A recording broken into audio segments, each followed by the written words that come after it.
Ya estamos listos.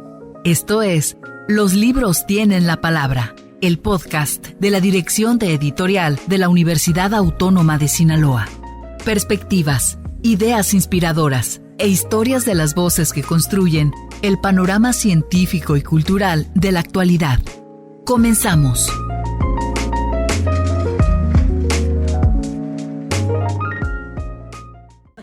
Hola, ¿qué tal? Bienvenidos a Los libros tienen la palabra, el podcast de la Dirección de Editorial de la Universidad Autónoma de Sinaloa, un espacio para hablar de libros y temas que atraviesan nuestra vida cotidiana. Pueden escucharnos en Radio UAS y en redes sociales de la Editorial UAS. El día de hoy la conversación girará en torno a 3 conceptos actuales y poderosos: feminismo, equidad, igualdad de género y literatura. Porque los libros no son solo historias, también son espejos de la sociedad y muchas veces armas para transformarla. ¿Okay? Yo soy Marlene Martínez, el día de hoy me acompañan Carla Galindo y Priscila Salas. Buenos días, gracias por la invitación. Qué placer de verdad estar aquí, gracias por la invitación. Muy bien, me gustaría que comentaran un poco de ustedes, a qué se dedican, qué estudiaron, para ponernos en contexto. Yo, ¿a qué me dedico? Híjole, yo hago un montón de cosas. Soy mamá, soy maestra, soy ama de casa, soy activista, soy defensora de los derechos humanos, soy feminista y pues además entre todo eso soy mujer, lo cual le da como más emoción a todo, ¿no? Y ¿qué hago? Todo, en el día, todo eso. Y me gusta mucho hacer lo que hago, porque hacerlo desde una perspectiva feminista me parece fundamental ahorita. Pues las mujeres nos encontramos en el camino. Soy feminista, tengo bastantes años ya haciendo acompañamiento a mujeres en diferentes situaciones. Trabajamos derechos sexuales, trabajamos violencias contra las mujeres particularmente, mujeres que están en situaciones vulnerables, pues somos acompañantes y somos acompañadas, ¿no? Soy hermana, soy tía, soy hija y bueno, trabajo en la Universidad Autónoma de Sinaloa. Hice una maestría en trabajo social con enfoque de género también. Ahorita que dijiste ¿perspectiva feminista o perspectiva de género? Perspectiva feminista. ¿Cuál sería la diferencia que haces? Híjole, para mí hay una diferencia, enorme, porque yo creo y aprendí eso porque sabrás que Carlita y yo estuvimos en el mismo programa. En diferentes grados, pero en el mismo programa, en la misma escuela, con las mismas maestras y maestros. Entonces aprendí que hay esta diferencia, sobre todo en el posicionamiento frente a lo social, ¿no? Y en la academia. Yo creo que usamos la perspectiva de género para quitarle el activismo político. Y el feminismo es precisamente una postura política de cambio a favor de las mujeres, las niñas y las adolescentes. Es una militancia política para cambiar lo que hay.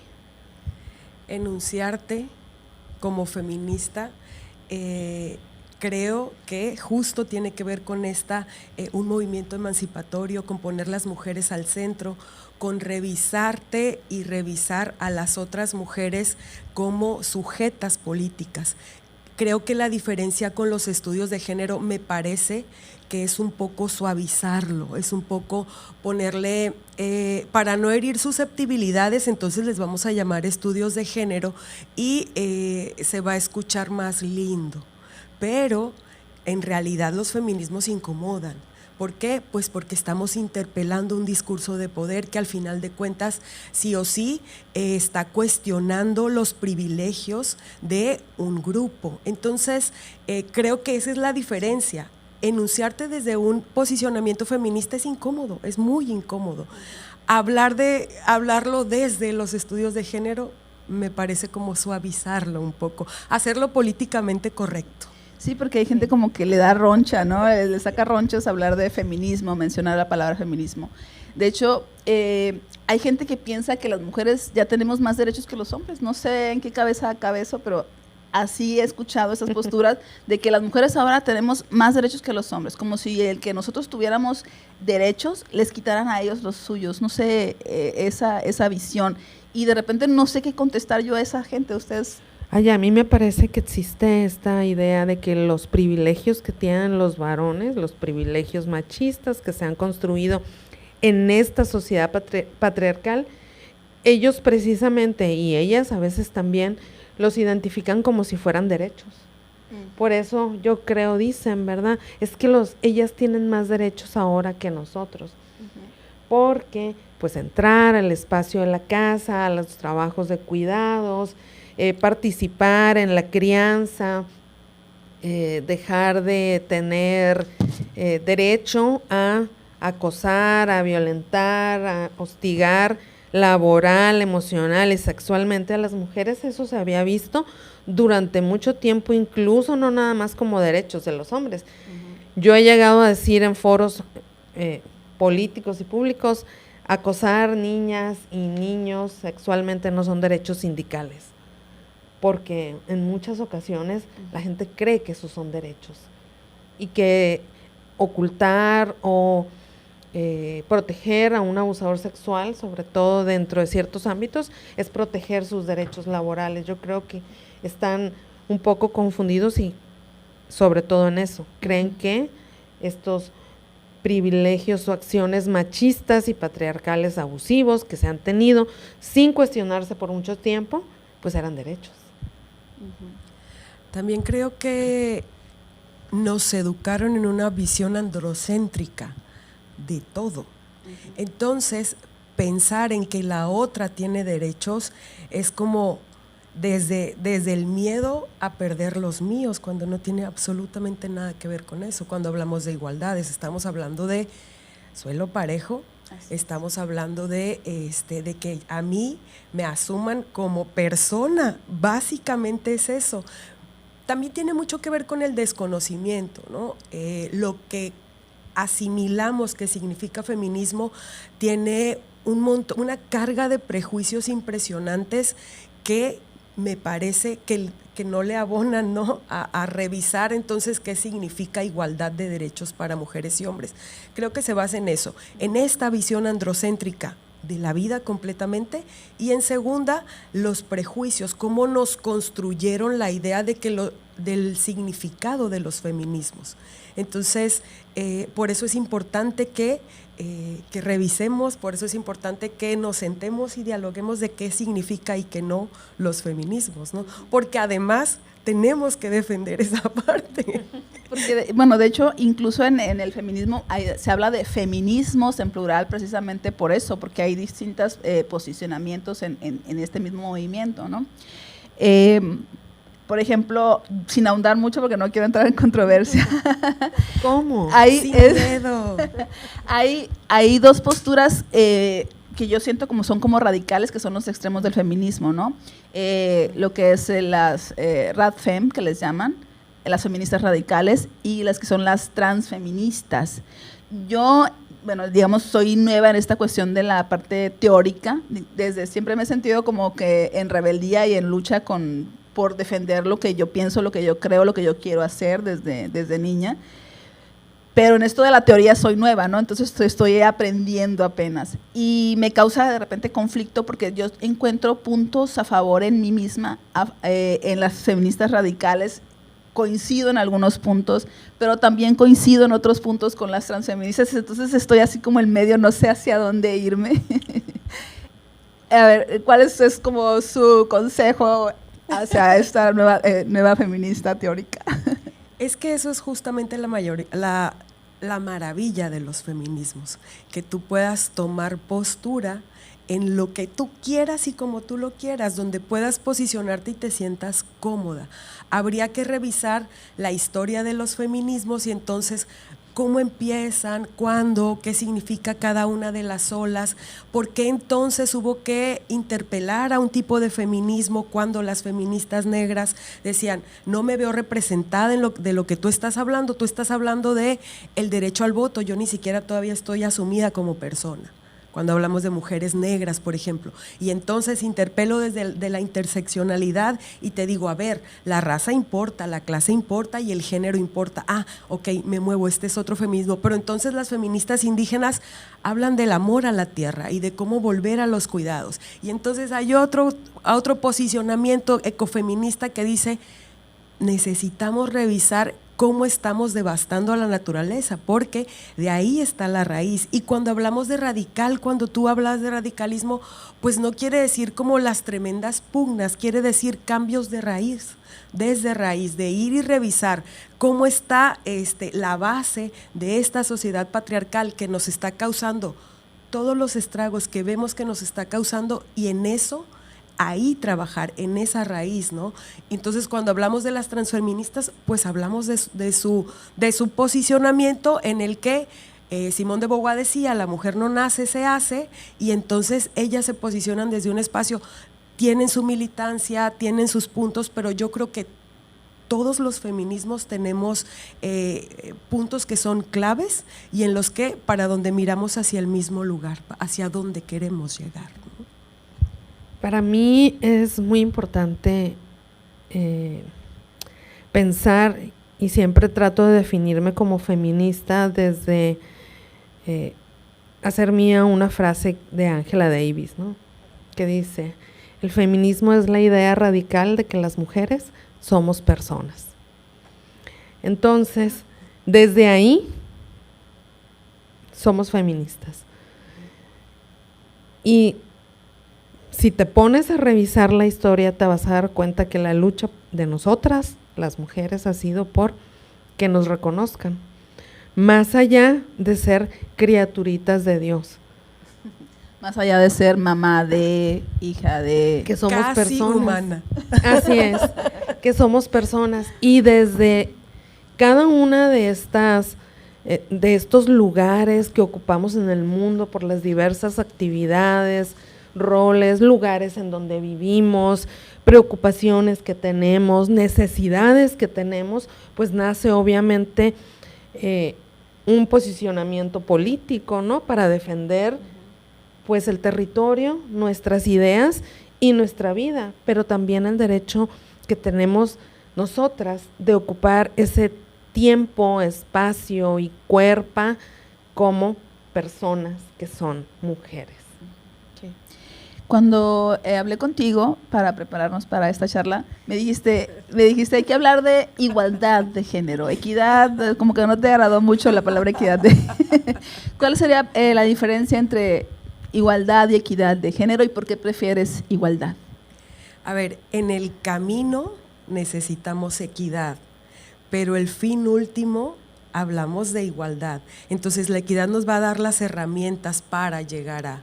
El fin que buscamos es igualdad de derechos, de condiciones. Hace un ratito te platicaba de suelo parejo, de cómo buscar que las condiciones, por ejemplo, en las que llegan las universitarias a la escuela sean igual a la de los varones, que si se les atraviesa la maternidad no tengan que desertar porque la división sexual del trabajo les asumió a ella todo el trabajo de cuidados.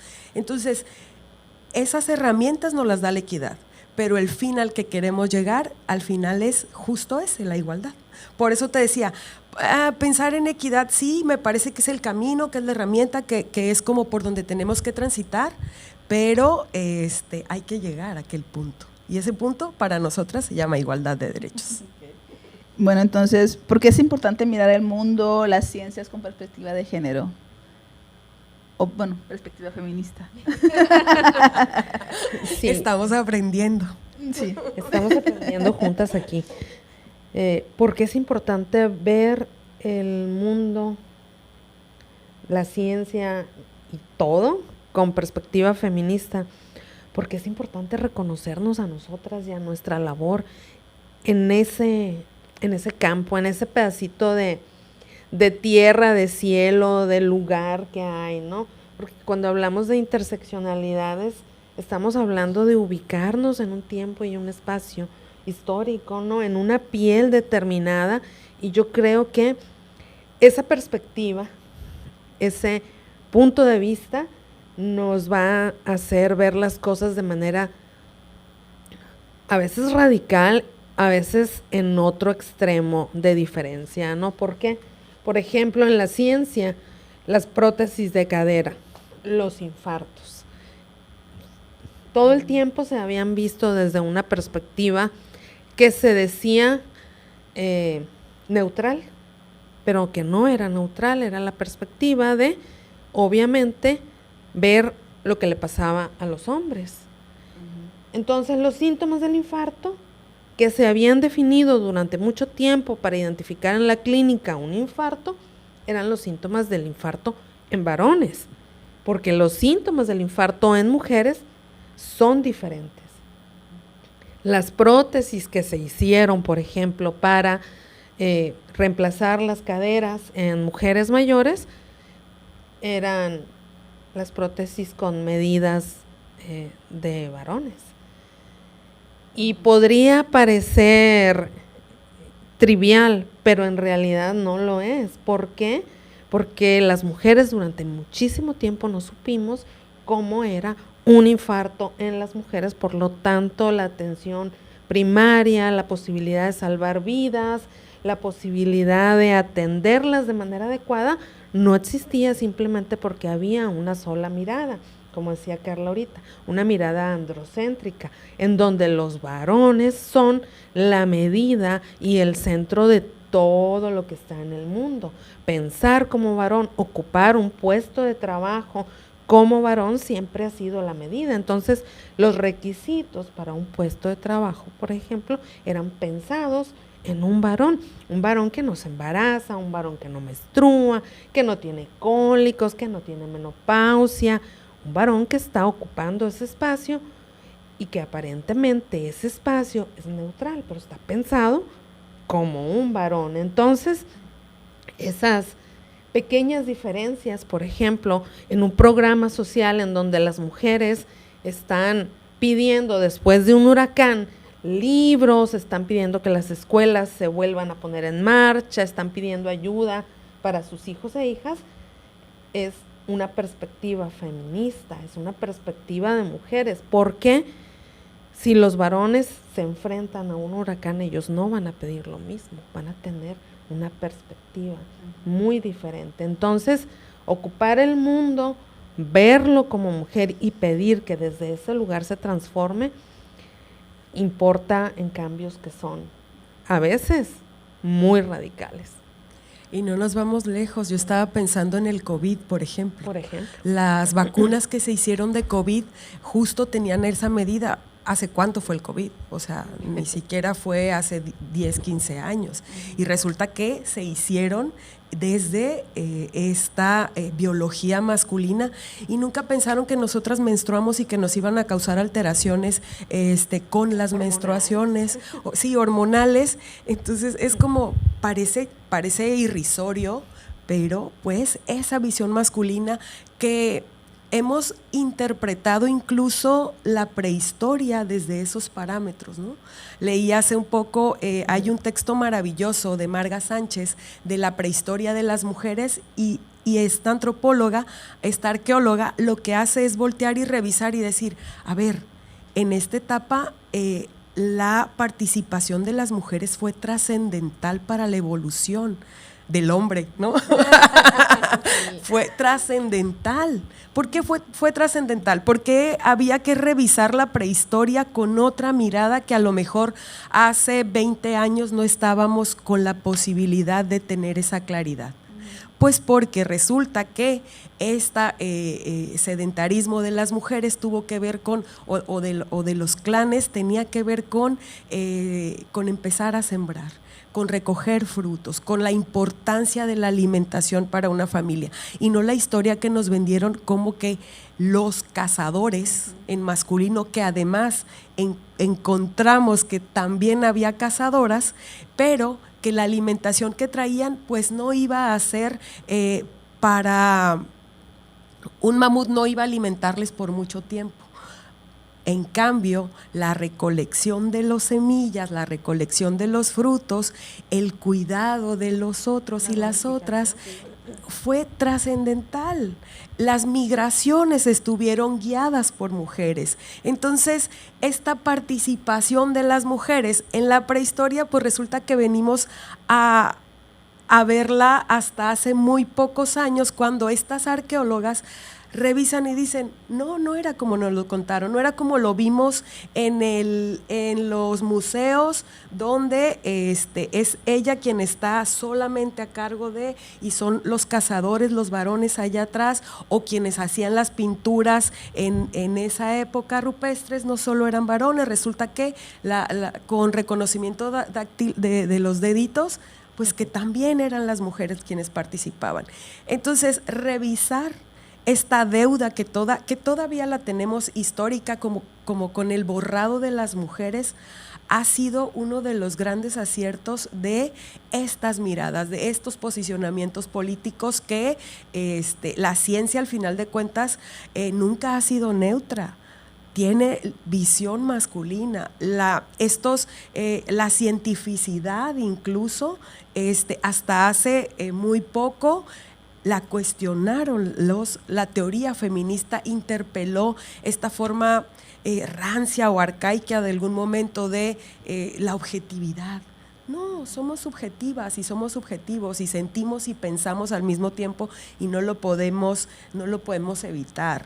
Entonces, esa visión, y te podría poner como muchos ejemplos en los que interpelamos este discurso masculino, en los que cuando la construcción, por ejemplo, de las ciudades tiene que ver y está desde una visión masculina, y entonces no pensamos que las mujeres traen carriolas, que son las mujeres quienes transitan los espacios públicos, que son las mujeres quienes ocupan el transporte público, y entonces necesitamos poner el foco a la violencia sexual comunitaria, porque mayormente somos nosotras quienes hacemos todos los recorridos de cuidados. Y esa visión solo nos las dio esta postura, esta posición política que tiene que ver con la teoría feminista o con los movimientos feministas. Y es que es necesario como ponernos en los zapatos del otro, porque yo no me di cuenta precisamente de esto de la movilidad hasta que me rompí el tobillo y tuve que andar con muletas, y me di cuenta, dije, en esta ciudad no se puede andar, o sea, las banquetas no están hechas para gente discapacitada, no se puede, en fin. Y eso que solo un esguince a veces, ¿no? Y respecto a esto de las ciencias, me di cuenta también de la importancia de esta perspectiva, al menos yo en mi práctica, en mi vida, cuando veo, por ejemplo, que los estudios ginecológicos no avanzan, es la misma cosa espantosa de tortura para las mastografías, para las revisiones ginecológicas de las mujeres, y en cambio para los hombres ya nomás es una sacadita de sangre y ya te hacen un estudio de próstata sin dificultades. Entonces, y sí, pues digo, bueno, los científicos son hombres, tienen esa perspectiva masculina, entonces es lo que… Claro. Por eso avanza esa parte. Y fíjate que uno de los primeros libros de los que se tiene conocimiento hecho por mujeres fue justamente una aportación médica. Okay. Tuvo que ver con la medicina. Y eso nos lleva a tener en cuenta no nada más la importancia de una postura feminista, ¿no?, sino también de la participación de las mujeres en los campos, okay, de cómo vamos a estar siempre. Es necesario impulsar que las mujeres estemos en todos los campos necesarios, en todas las actividades, en todos los lugares. ¿Por qué? Porque eso va a traer siempre una perspectiva crítica, porque también podemos pensar ahora, ¿qué vamos a hacer para que los hombres transiten ellos con la carreola? ¿Qué vamos a hacer para visibilizar que los hombres también tienen hormonas, que también son emocionales, que también tienen periodos de altas y bajas, que no nada más las mujeres? Bueno, en este momento haremos una pausa identificativa para las personas que nos escuchan por Radio UAS.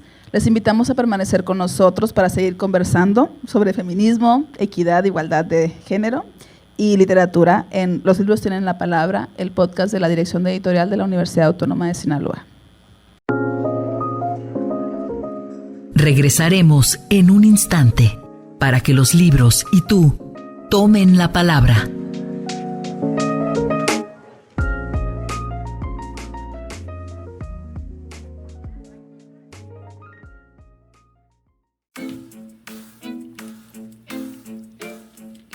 Desde Culiacán, Sinaloa, entre calles que proyectan tradición y futuro, renace la voz de una radio que escucha, que comparte, que acompaña.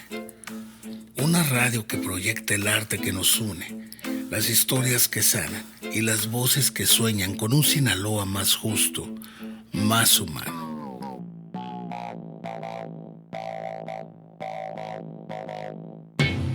Transmitiendo en 1150 AM y 96.1 FM en Culiacán, 102.9 FM en Los Mochis y 101.9 FM en Mazatlán. Para el resto del mundo, puede escucharnos a través de radiowaz.org. Radio Waz, la radio de la Universidad Autónoma de Sinaloa. Con visión de futuro 2029.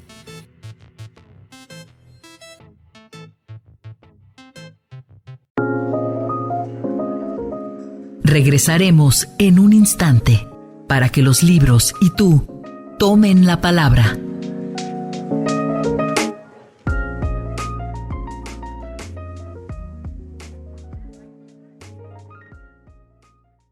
Bueno, regresamos de esta pausa identificativa para quienes nos escuchan por Radio Waz. Continuamos con la conversación. Y bueno, quisiera entrar ahora a la cuestión de los libros. Durante siglos, la literatura fue un territorio marcado por desigualdad. Las mujeres escribían, pero muchas tenían que ocultar su nombre, ¿no? George Eliot era en realidad George Sand. Cecil Bolt publicó como Fernán Caballero. Y así, pues muchas voces fueron apagadas, pero otras resistieron esa situación. ¿Cuáles fueron sus primeras lecturas de mujeres? ¿Qué mujeres fueron las primeras que ustedes leyeron? La primera mujer que yo leí, híjole, estoy entre una novela, pero no estoy segura porque la leí muy chiquita, como de 8 años, que hablaba sobre Genoveva de Brabante, y Mujercitas de Louisa May Alcott. Esas fueron mis primeras lecturas de mujeres, y te estoy hablando que las leí alrededor de cuando yo tenía 8, 10, 12 años. Y me acuerdo. Pero esas, sobre todo Mujercitas, pues me impactó mucho, me llegó mucho, porque es una historia de mujeres, escrita por una mujer, pero además son todas mujeres, ¿no? Son mujeres lidiando con la vida de las mujeres, las dificultades, los sentimientos, todo lo que se vive desde una mujer. Y pues a mí definitivamente me dejaron marcada, ¿no? No sé, Carlita. Fíjate que cuando leí esa pregunta, pensé en escritoras feministas. Entonces yo me acuerdo y me llevó a pensar en de la mano de quién empecé a leer feminismo, y eso también creo que es bien importante nombrarlo. Arcelia de la Torre, que era una maravillosa investigadora con quien yo empecé a hacer mis pininos cuando hablamos de feminismo, me pone el libro de Simone de Beauvoir, del segundo sexo, al que no le entendí nada. Entonces fue muy significativo para mí pensar, ¿qué es esto? O sea, ¿por dónde empiezo y cómo hago para ponerle nombre a de lo que yo ya me quejaba, ¿no? Ajá. Ya tenía como los malestares estos que tenemos las adolescentes o adultas jóvenes de un montón de situaciones de ¿por qué él sí y yo no? O ¿por qué yo tengo que hacer y el otro no? Entonces cuando me pusieron de frente este texto, no lo entendí. sigo sin entender algunas cosas o reinterpretando de manera diferente porque me parece un texto profundo. Pero ese fue mi primer acercamiento rudo, al final de cuentas, rudo con los feminismos o con la apuesta feminista. Y perfecto, me acuerdo hasta de la portada del libro, ¿no? Pero en ese momento no fue, más bien me dejó más dudas, muchas más dudas de lo que podía haber encontrado ahí. Bueno, mi fe de ratas, porque aquí me ganó el nerviosismo. George Eliot era en realidad Mary Ann Evans. y George Sand era Amantina Aron Dupin. Incluso muchos que firmaron como anónimos, ¿no? Muchos anónimos en realidad eran mujeres detrás. Porque se ha pensado que, un argumento para rechazar a la publicar mujeres era que pues la vida de las mujeres no tenía nada que ver con literatura, ¿no? Y bueno, ¿por qué es importante leer mujeres? Yo creo que porque las mujeres le ponemos el cuerpo a todo, que porque interpelamos un montón de situaciones, que porque la visión de las mujeres está llena de un montón de consecuencias. La escritura de las mujeres está como muy cargada de consecuencias. Entonces, es profundamente política, ¿no? Interpela el orden establecido, interpela estas posiciones de poder, estas estructuras de poder. Tiene que ver mucho con la entraña. La escritura de las mujeres, yo no imagino que alguien pudiera haber descrito de esa forma, por ejemplo, las maternidades, como se describe desde la visión de Daniel Arrea cuando leemos Fruto, que es un texto que me estoy leyendo y disfrutando en este momento. Creo que tiene que ver con eso, que tiene que ver con esta posición sumamente política, con esta posición que además es transgresora del orden ya descrito y que tiene que ver con la vivencia en muchas de las ocasiones. Pero comparten una visión del mundo que es muy intimista, que es muy sentida, que para mí, pues soy mujer y leo mujeres, me siento plenamente identificada, ¿no? Con esos sentipensares, con esa manera de ver y de habitar el mundo.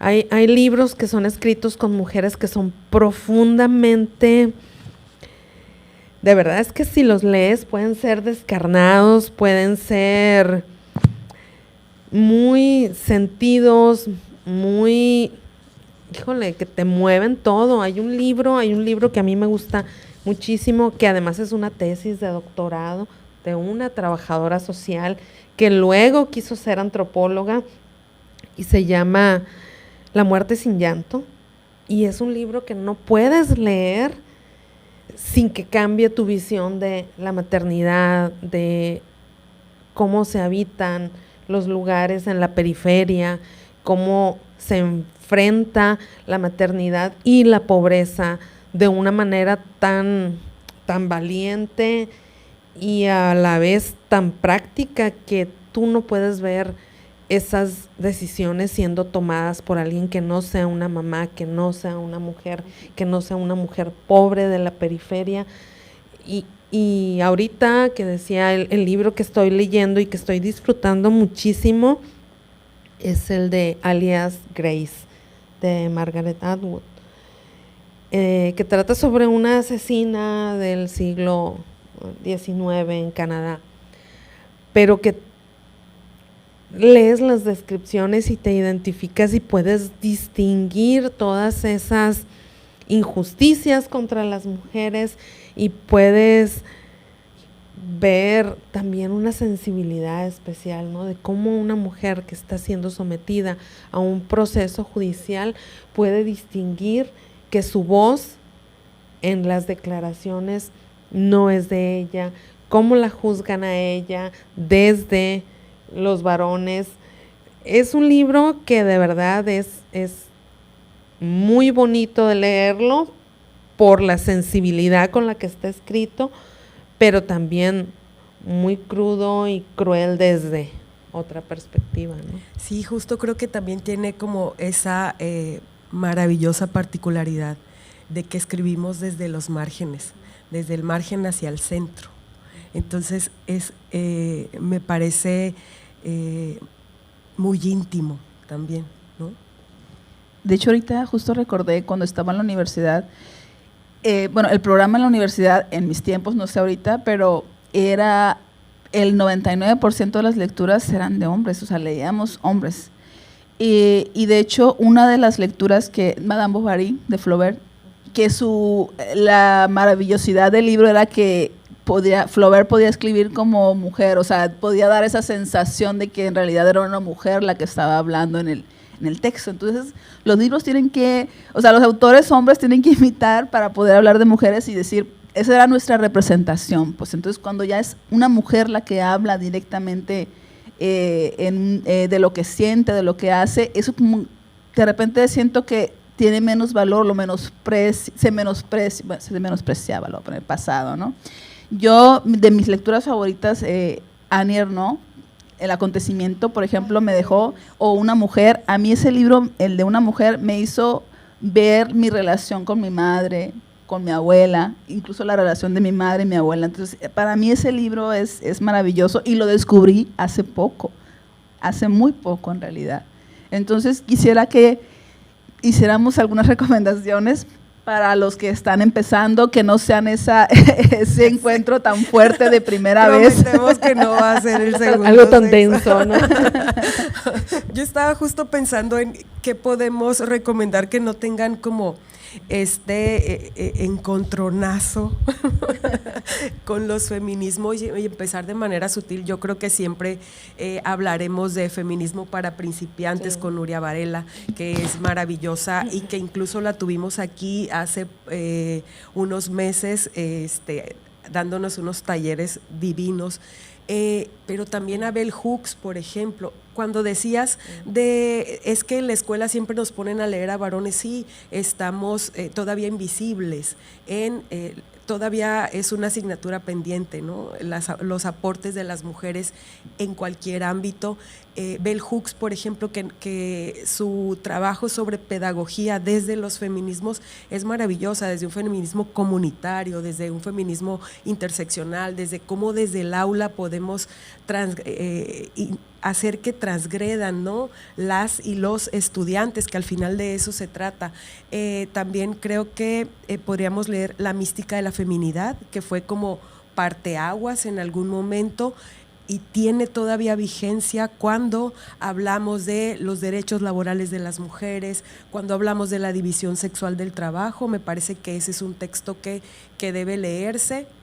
Hay otros textos que son como un poco más suaves para introducirnos sí, en algún momento, por supuesto, hay que leer El segundo sexo, pero yo creo que sí, empezar a cuestionarnos con Coral Herrera, por ejemplo, el amor romántico, cómo se construyó el amor, qué nos ha significado a las mujeres, todo el trabajo que nos implica enamorarnos y estar en una relación, ¿no? En calidad de qué entramos a una relación de pareja cuando nos dicen que el otro debe ser nuestra media naranja y que a través del otro vamos a realizarnos y toda una serie de situaciones.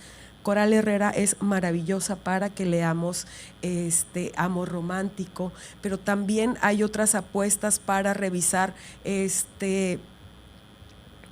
sexo del dinero. Hay uno que estoy pensando también, El sexo del dinero, que bueno, entonces revisemos por qué hablamos de esto de los dineros de manera diferenciada, y nos enseñaron incluso que las mujeres ambiciosas somos las malas de la película. Y no está bien para una mujer tener ambición cuando hablamos de los dineros. Entonces, ir revisando poco a poquito, creciendo en esto, pero sí creo que Feminismo para principiantes, que La mística de la feminidad, Calibán y la bruja también es un muy buen texto para iniciar. Creo que yo me quedaría con esos. No sé, tú, Pris, ¿qué dices? Fíjate que yo leí Feminismo para principiantes. Me gusta mucho, creo que es un libro que te puede dar una perspectiva bastante amplia y completa del feminismo, si quieres aprender en particular del feminismo, pero si quieres tener acceso a otros textos que te hagan reflexionar sobre otras vidas, otros mundos, a lo mejor. A mí me impresionó mucho cuando entré a la maestría en género y desarrollo, leer a Gloria Anzaldúa. Gloria Anzaldúa, que era desconocida para mí, pero leer Este puente, mi espalda, a mí me abrió un mundo diferente de cosas, de ideas, y leer desde el feminismo chicano de una mujer lesbiana que además es magistral para escribir porque es poesía. A mí me encanta y me gustó muchísimo. Yo creo que Gloria Anzaldúa y Cherry Moraga tendrían que ser autoras muy cercanas por la experiencia, ¿no? Me gusta también mucho Audre Lorde y pues he tenido acercamientos a otras cosas, pero yo creo que leer sobre el erotismo, y no podríamos, antes de que se me vaya, Los cautiverios de las mujeres. Justo estaba pensando en que Marcela Lagarde sí, es una maravilla. Todas tendríamos que leer Los cautiverios de las mujeres de Marcela Lagarde, que es un librote igual, pero la verdad es que es bien fácil de leer.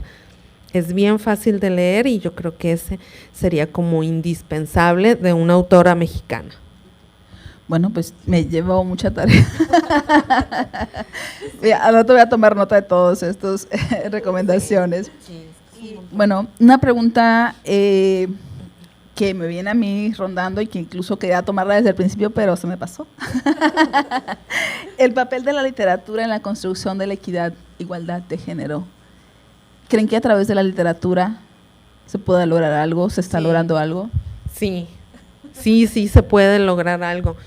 Yo recuerdo haber tomado decisiones bastante fuertes, radicales, de vida, en mi vida, leyendo, por ejemplo, Jane Eyre. Si se acuerdan de esa novela, ahí hablan de diferentes cosas y sobre todo de cómo se maneja una condición psiquiátrica, cómo se trata la locura de las mujeres, ¿no? En ese mundo de esa época. Y yo me acuerdo haber tomado decisiones sobre cómo enfrentar el mundo, cómo tratar estas cosas y hacerlo visible, diciendo, yo no quiero hacer lo que hacían en esas novelas. ¿Por qué? Porque te das cuenta de cuál es la deriva de las consecuencias que decía en la vida de las mujeres, en la literatura siempre hay consecuencias y las podemos ver, ¿no? Esos caminos hacia donde te lleva una decisión o la otra y hacia dónde van esas vidas. Y puedes tú encarnar bien fácil eso. Híjole, ¿qué hago yo si hago esto en vez de esto? Y las consecuencias para nosotras las mujeres siempre están ahí, presentes, palpables, a veces muy trágicas, pero siempre son presentes en la vida de nosotras. Yo creo que básica, ¿no? Te lleva de la mano, incluso te hace crecer. Yo siento que con autoras he ido de la mano y he ido como creciendo y he ido entendiendo incluso la vida a través de la literatura. Me parece que revisar a Francesca Gargalo, por ejemplo, cuando hace un cuento para las infancias y yo me quedé en su trabajo que tenía que ver con comunidades, con volver al activismo, con acompañar la academia con el feminismo o interpelar incluso los feminismos académicos. Cuando la veo escribir un cuento y hablar sobre la maravilla de la amistad en las infancias, me mueve y me hace voltear el foco y decir, por supuesto, también son tan importantes que a veces nuestra visión adultocéntrica nos mantiene acá y descuidamos esta parte y me regresa. Y es solo una autora escribiendo algo. Y es solo una autora poniéndome su posición frente a la vida. Entonces, la oralidad también, si hablamos de literatura no solo escrita, sino hablamos de oralidad, yo creo que es básica. Que las mujeres, que nuestras ancestras, yo no puedo imaginar la partería sin este ejercicio oral de una a la otra. Entonces nos atraviesa completamente, ¿no? Nos atraviesa y nos acompaña y nos enseña, y el acontecimiento, cuando leemos a Annie Ernaux, nos ponen muy de frente con algo tan satanizado como el aborto, de una manera tan impresionantemente humana, que te hace entender por qué entonces las mujeres tenemos un momento en el que decidimos que no queremos maternar y que nuestro cuerpo es nuestro territorio, es el primer territorio de las mujeres, y nos hace ver esa importancia. Un escrito además es pequeñito y es maravilloso, o sea, entonces es básico. Bueno, ¿qué derechos nos faltan por conquistar? Empiezo yo, luego que Pris con ese suspiro te diga.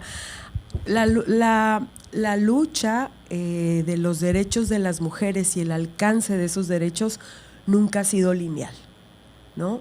Podemos a veces pensar que ya logramos y que ya alcanzamos.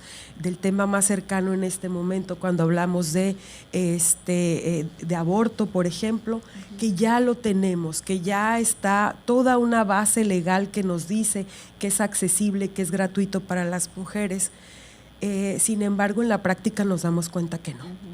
Nos damos cuenta que todavía las y los adolescentes no tienen acceso a educación sexual integral, por ejemplo, que no sé si el 60% todavía no tiene acceso a anticonceptivos, por ejemplo. Entonces no podemos decidir sobre nuestro propio cuerpo. No es cierto que tenemos autonomía corporal, ¿no? No es cierto que podemos tomar decisiones informadas, y entonces tenemos embarazos adolescentes de manera preocupante. Me parece que el derecho central, el acceso a una vida libre de violencias, definitivamente pues todavía no lo tenemos. Todavía tenemos cifras impresionantes de feminicidios en nuestro estado. Basta ver la semana pasada y revisar cuántos feminicidios tenemos y que se convierten en una carpeta que ahí está, ¿no? En un proceso que todavía no llega a su fin, en la garantía, que todavía no tenemos garantía de la no repetición, y cómo le reparamos, cómo le restauramos a las familias entonces que no esté esa mamá en casa, esa hija en casa, esa hermana en casa. Entonces, pues son muchos. Desafortunadamente,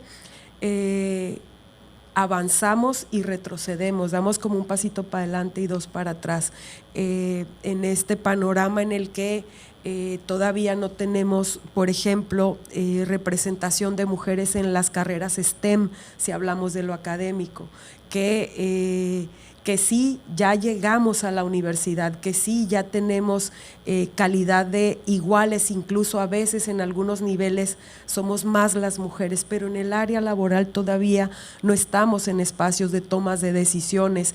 Entonces estas visiones pues nos hacen ver que tenemos mucha chamba todavía por hacer como comunidad.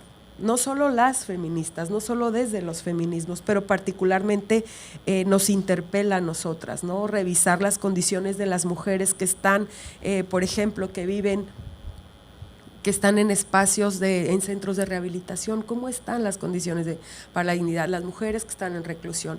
Además, la geografía de la reaparición en este estado la están haciendo las mujeres.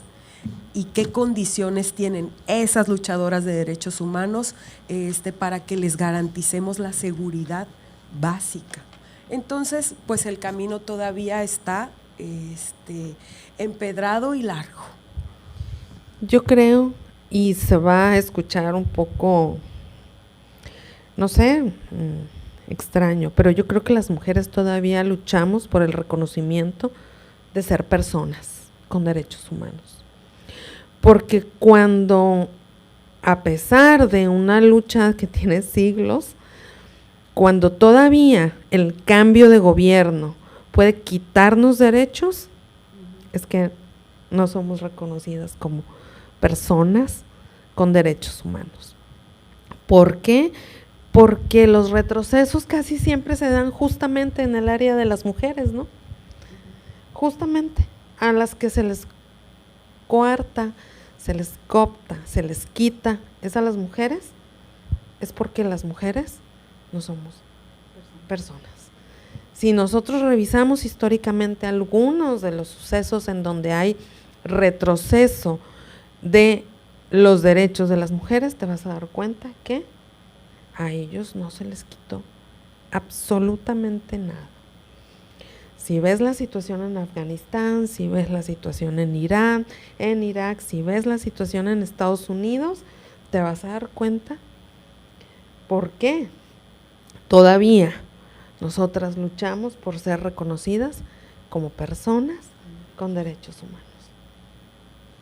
Y podemos decir, no, es que mira el derecho al aborto, la NOM 046, y llega una niña violada con un embarazo de 6 semanas, ya no queremos de 2 meses, a un hospital, te vas a dar cuenta que nadie se va a preocupar por decirle, es que hay que garantizarle a ella sus derechos humanos. No lo van a hacer. ¿Por qué? Porque todavía están en el imaginario de la sociedad, somos siempre ciudadanos, no somos ciudadanas, no somos personas, no estamos al frente. Siempre hay que comparar el derecho de ella con lo de los hombres que están alrededor y a quién vas a molestar o incomodar para poder garantizar el derecho de ella. Y siempre, si lo pones en perspectiva, el derecho de ella es el que hay que omitir. Me quedé muy triste. Yo sé. Sí. Me quedé muy triste con esa conclusión. A mí también me entristece bastante. Bueno, pues con ese mensaje. Pero también es cierto que las mujeres venimos y le ponemos el cuerpo y el corazón a todo lo que hacemos y que nos convertimos en manada y que somos resilientes. No tendría que serlo, pero lo somos y estamos poniendo justo el foco ahí y estamos haciéndonos redes en las que estamos trabajando de esta forma diferente, ¿no? Intentando desde los buenos tratos, aprendiendo a resolver de manera pacífica los conflictos, a revisar como lo que está sucediendo en la calle con otra mirada, y hay una señora en un pueblito que le está dando comida a los adolescentes que no tienen quien les dé. Entonces, me parece que también eso también hay que rescatar, esa parte en la que no todo está perdido y en la que le ponemos el corazón. Y no nos queda de otra más que seguir adelante y seguir juntas. Yo creo que construir esa comunidad juntas, juntos, nos va a ayudar a lograr el reconocimiento pleno de que todas somos personas. A mí me esperanza mucho ver a los niños, a las niñas, a los adolescentes que dicen, es que ellos y ellas pues son iguales, yo no le veo la diferencia, pero tenemos que seguir construyendo y tenemos que abonarle a eso y tenemos que exigir que la política pública, los planes, los programas sean para un cambio cultural de largo plazo y que le abone a eso, a que nosotras y ellos y nosotras somos iguales. Gracias por cambiar por el último mensaje algo más positivo. Pues muchas gracias. Si no hay nada que hacer, entonces pues tiramos el micrófono, ¿no? Bueno, mi invitación para ti que nos escuchas es sencilla. La próxima vez que elijas un libro, pregúntate si estás leyendo otras miradas, otras experiencias, porque la equidad de género no es solo un tema social o político, también es un asunto cultural, artístico y literario. Yo soy Marlene Martínez, gracias a mis invitadas Carla Galindo y Priscila Salas, y a ustedes que nos escuchan por acompañarnos en este episodio de Los libros tienen la palabra, el podcast de la Dirección de Editorial EWAS. Sigamos leyendo con otros ojos y con otras voces, porque leer es también un acto de equidad. Nos vemos y nos escuchamos por las redes sociales de Radio UAS y de Editorial UAS. Muchas gracias.